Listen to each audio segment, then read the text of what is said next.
Alexandra Bell and Mark Steven Greenfield both use layered visual obfuscations to indict the role of constitutive media representations in upholding the white supremacist rule of law.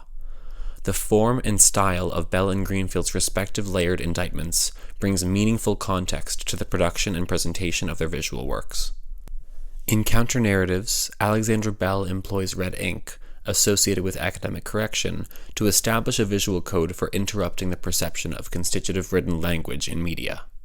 Red ink has been used in both the newsroom and the academic-industrial complex since conception in Kemet, and is often associated with strict correction, implying the presence of an intellectually superior authority who determines truth. Bell appropriates this constitutive power, transforming the editing process into a radical representation that indicts white supremacist narratives in hegemonic media.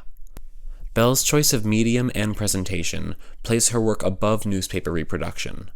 Archival pigment print is a high-quality, lasting reproduction that will far outlast newsprint, which rubs off at a swipe of the finger, and her choice to print edited articles in 45-inch tall reproductions cements her perceptive interruption as powerfully constitutive.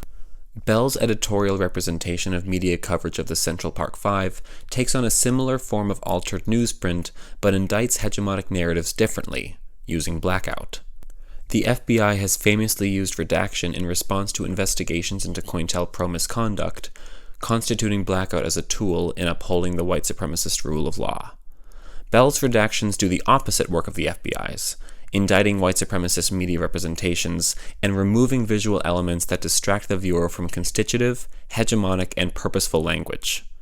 Bell's development of each lithograph mirrors the mechanical reproduction and mass distribution of physical newspapers, but challenges hegemonic assumptions that media is impersonal and unbiased through laboriously imbuing herself in the production of each print.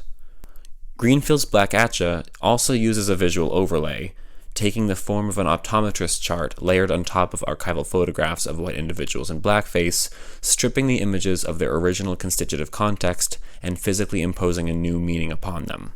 The optometry test becomes a literal interrogation of the role of sight, vision, and perception in the constitution of blackness and the invention of race. Red, blue, and green variations interrogate continuous representations of blackface in the digital entertainment industrial complex by mirroring LED displays.